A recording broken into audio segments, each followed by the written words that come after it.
Hey boys, it's HarmNone. Today we're going to be customizing the Enus Cognoscenti 55 armored in Grand Theft Auto Online.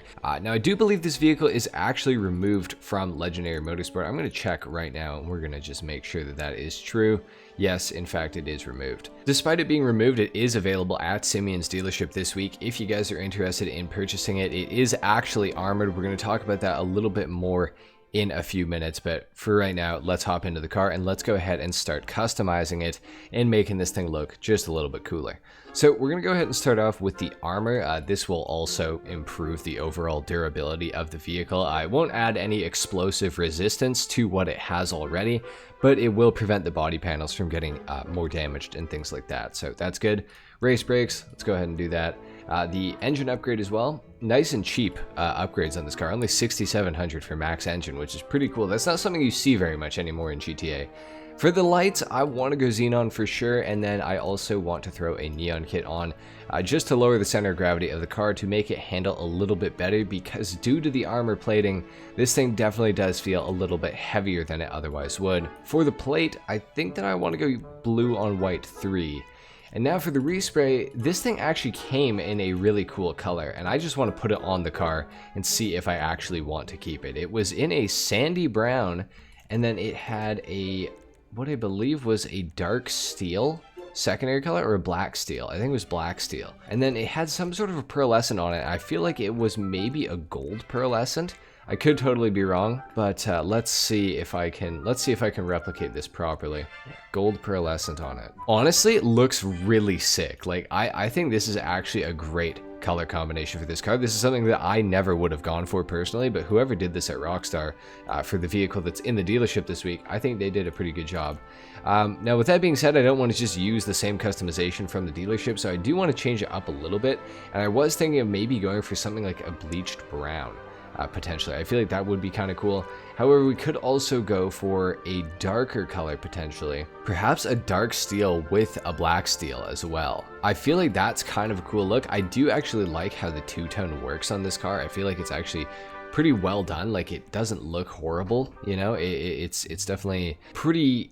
It's well integrated is the way I want to put it, I think. Now we could go for a gold primary and then do something with the secondary as well. That is always a possibility.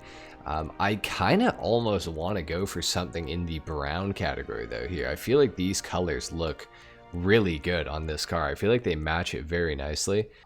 If I was gonna go for one, I would be inclined to go for like bleached or like straw brown. It's not super different from what's on the car to begin with though, so like I don't really want to go for it, I don't think. Maybe we could go for a I've done a lot of galaxy blue lately. I've done a lot of blue lately actually. What if we went for I do olive green quite a bit. You know what, sea green is actually kind of an interesting color, so we could go for something like that. However, we could also just go for a black. Honestly, a black would look pretty sweet. Maybe if we just go for black, like, I don't know. I kind of like the two-tone though. Maybe if I went for like a slightly different black, like a graphite or something for the secondary color, I feel like that kind of accents it nicely. I feel like that's not too bad. And then maybe we can brighten it up with a slightly brighter silver color, like a bluish silver. I feel like that's kind of nice looking. For the trim color on the interior, we can also do something in here. Maybe if we go for a darker red, I feel like that could be kind of cool. Maybe like a sunset red for the interior. I feel like that's not too bad. I like that. For the suspension, I am going to lower it down because this car does kind of need the help, to be honest. We will go for the race transmission as well. We will also go for the turbo. For the wheels, I definitely want to go for something because as much as these wheels like kind of match up with the car, I feel like they are really kind of ugly. I think that's probably just how I'm going to put it. I'm going to put it bluntly. They're kind of ugly. So if we could find something that would work a little bit better. The Super Lux, I'm not going to lie, those look really good. The high fives are also cool. What about something chrome? I've been on a chrome wheel thing lately. I feel like this car can pull it off really easily. We could go for like some Mercies. I could endo the world. I have been doing endos quite a bit lately though, so I'm going to try to avoid doing that. The S Racers also wouldn't be too bad. Maybe something in the high end category. Ooh, Super 5s? Man, I don't use them. I don't ever use them. I think I'm gonna go Super 5s. I think I'm gonna do it. I never go for Super 5s, and I always am like tempted to, and I just feel like they never work on any of the cars. This thing, I feel like it almost is there, so I'm gonna go for it. For the window tint, let's black it out. Let's just murder this thing out entirely. I think this thing looks sick. Let's take it outside, and we're gonna get into the review on this thing. But first of all, we have to do the sound test, of course. So let's take a listen here.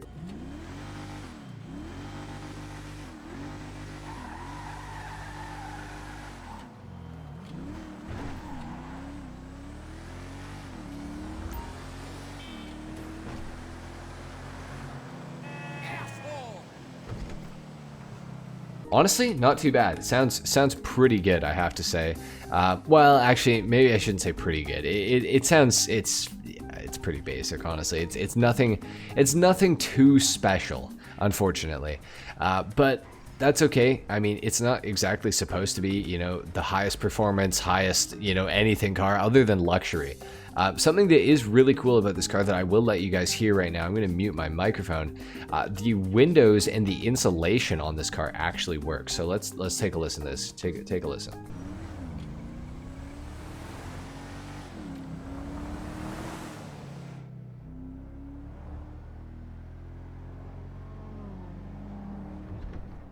As I'm sure you can hear, it is a lot quieter on the interior of this car, which is really cool. Definitely kind of a luxurious feeling for sure, and I mean, it makes sense. This is supposed to be, I do believe, a Bentley Flying Spur, so pretty cool. Or a Mulsanne, actually, I do believe is actually the more accurate car. Let me know in the comments down below, honestly. If you're a Bentley guy, let me know, because I'm sure that you will correct me. But I think it is supposed to be a Mulsanne more so than a Flying Spur. But anyway, guys, this car really cool. It does feel significantly heavier than the unarmored variant of it, which is just the regular Enus Cognoscenti 55. So that is definitely something to keep in mind. However, this thing does have the armor. Now, this thing will allow you to take 1 RPG and survive. The vehicle will be smoking, it will be badly damaged, but you will survive 1 RPG or 1 homing missile. Now, another cool feature about this car that a lot of you are going to like, I have a feeling, is that this thing actually has bullet resistant windows. So you can see on the inside of the window here, it's actually got a bit of armor surrounding it, and this actually does work. So I'm gonna go ahead and shoot the window here, and you can see nothing went through. And then I'm also gonna show you, I'm gonna shoot right where the door is. So if these were to go through, you'd see them hit the door right there, and they do not go through. So this is actually pretty cool. I do believe that this can take 15 rounds, if I'm not mistaken. I think that I shot 15 there, and then it will start to actually hit the car, as you guys can see. So this is pretty cool. It can take, you know, 15 rounds, which is the same as the first gen Amani Tech cars. So this is honestly pretty good. It does have a little bit of explosive resistance. So honestly, I feel like this car is pretty sick. It's very underrated. Nobody ever drives these in GTA Online. And I feel like they're actually, you know, pretty cool vehicles. This thing goes for about 270 grand right now within Simeon's dealership. So if you guys are interested in the Cognoscenti Armored, you should pick it up very soon because it will be gone, of course, when the new update week comes out. So keep that in mind. The Enus Cognoscenti 55 Armored is a very cool vehicle. Again, of course, not the greatest performance ever. With that being said, the handling is fine. It works. It's exactly what you would probably expect from a big armored sedan. So, you know, don't expect too much out of it, but it definitely has some performance. As far as the acceleration goes, it's pretty decent. It's not bad. Top speed wise, it's definitely going to be a little bit lower, and I do think that the armor will also slow it down when it comes to top speed in comparison to the regular 55 variant of it that is unarmored. So just keep those things in mind, but it is a really cool car and you should pick it up this week while you can. Anyway, guys, thank you so much for watching the Enus Cognoscenti 55 Armored customization and review in Grand Theft Auto Online. I hope you guys enjoyed this video. If you learned something, a like is of course appreciated. If not, dislike. Subscribe to the channel if you guys are new, and we will see you in the next one. Until then, take care. Peace.